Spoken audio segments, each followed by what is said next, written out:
Greetings, Juzzes! Today we are going to explain topic 7.3 angle measures and 7.4 arc length and area of a sector. First, we are going to start off with topic 7.3 angle measures. Our first example is shown here. Here it is telling us to find x. Here we see that we have an angle formed by two chords. We know the measure of an angle formed by two chords is half the sum of the measures of its intercepted arcs. We have two intercepted arcs measuring 102 degrees and x. We are trying to find the arc measure of x. We can do that by making an equation. A common mistake somebody might use, instead of using the formula arc1 plus arc2 equals 2 times the angle, they might use the equation big arc minus small arc equals 2 times the angle, but it's not the same thing. Our equation will look like this. Arc 1 plus arc 2 equals 2 times the angle. We plug in our numbers so it can look like this. 102 plus x equals 2 times 2x plus 3. And make sure they're in parentheses too. First, we distribute the 2. So that would be 4x plus 6. After that, we have an equation that's simple to follow.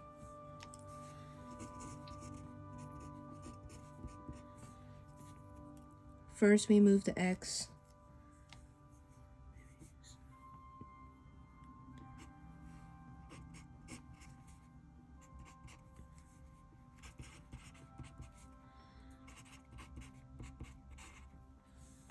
Then we subtract the 6.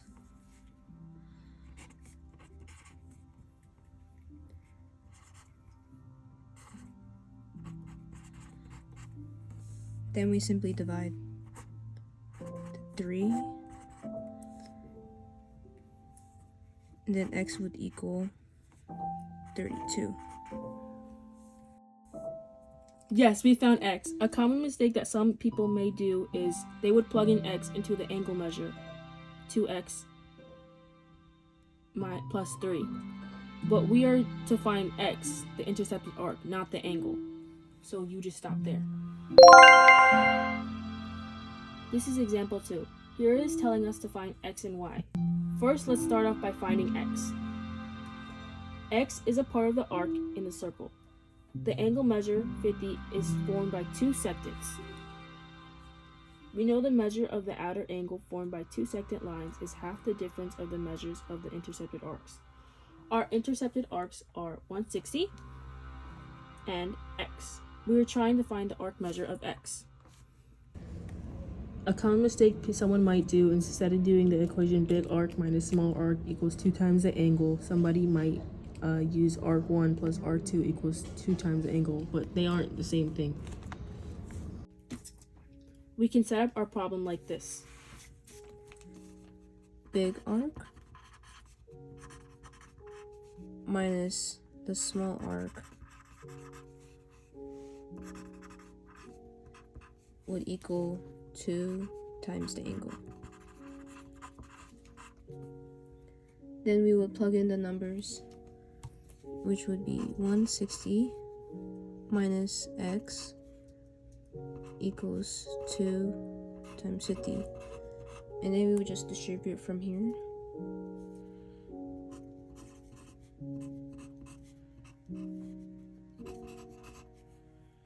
And then we would solve.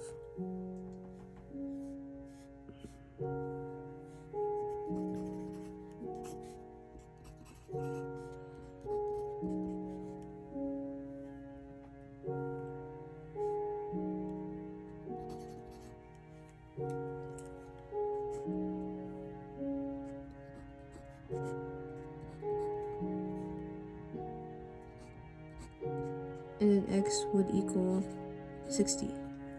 A common mistake people will make is that they will stop here, but we also have to find y. Y is formed by a tangent and a chord. We are trying to find the angle. We know the angle is half the measure of the arc. We don't have the arc measure, however we do know the circumference of the circle adds up to 360 degrees. We do have other arcs, so our equation can look like this. 360 minus 160 minus 60, which would equal to 140. If we follow the rule of the angle is half the measure of the intercepted arc, then our equation will look like this. Y equals 1/2 times 140. We solve and we would get y equals 70. The values would be y equals 70 and x would equal 60.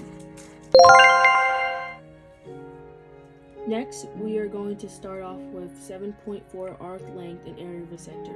This is our first example. Angles on a straight line add up to 180. We are given that one angle is 42 and the other is 90. You would add 42 plus 90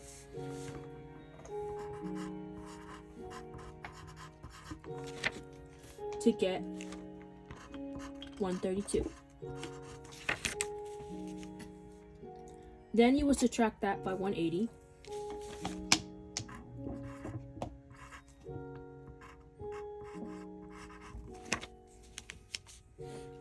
To get the missing angle measure, which would be 48.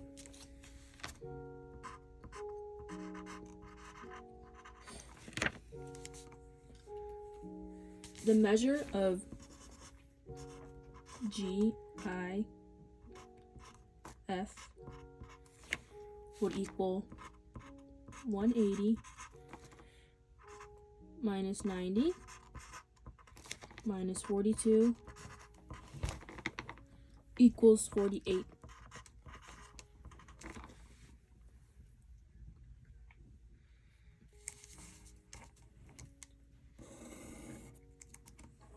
Then we would use our arc length formula to find the length of GF.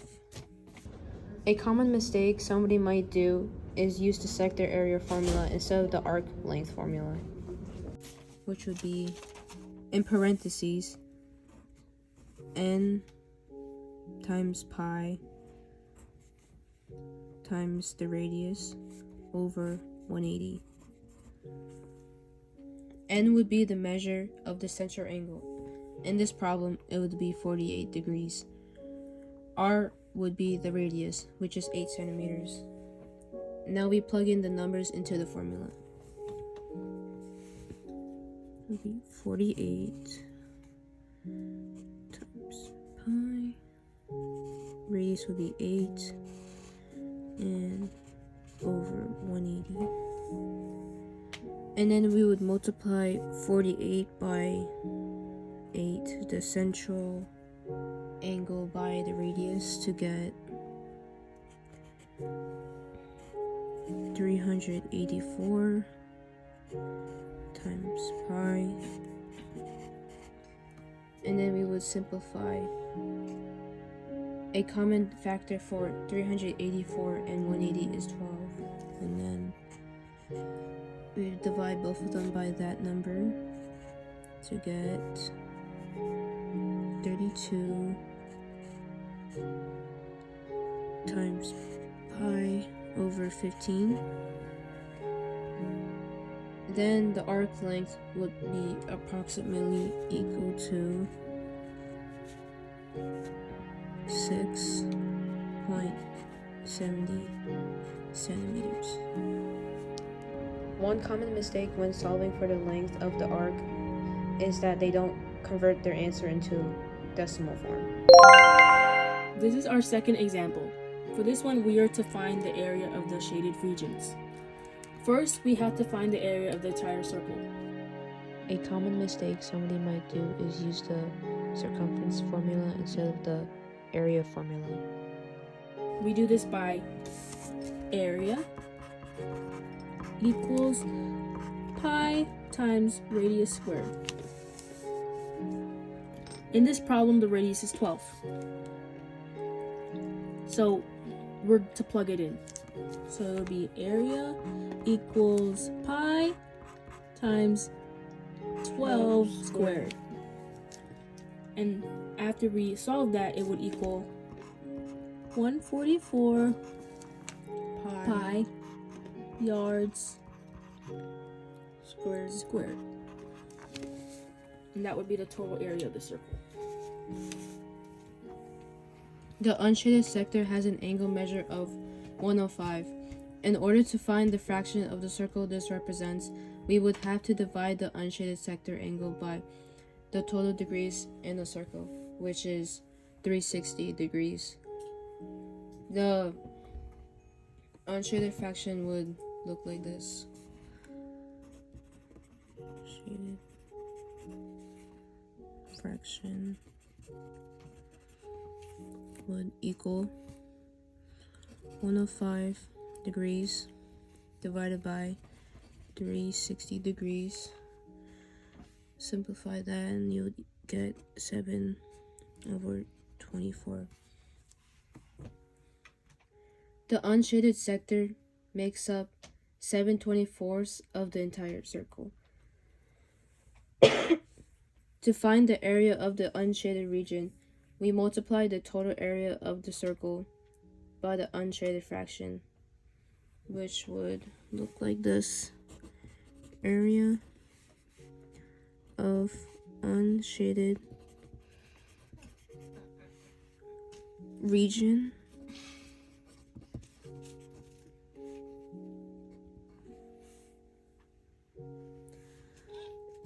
(7 divided by 24 times 144 pi yards squared equals 42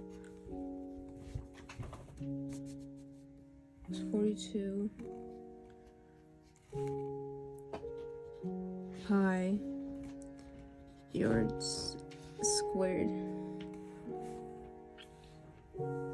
The shaded region remains unsolved, so we then subtract the area of the unshaded region from the total area of the circle. And the equation will look like this. Area of shaded region would equal area of the circle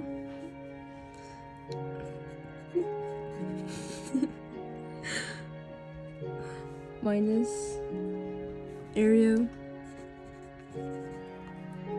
of unshaded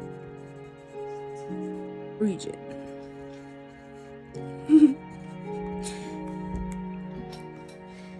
And then we would plug the numbers into the equation, which would look like 144 yards squared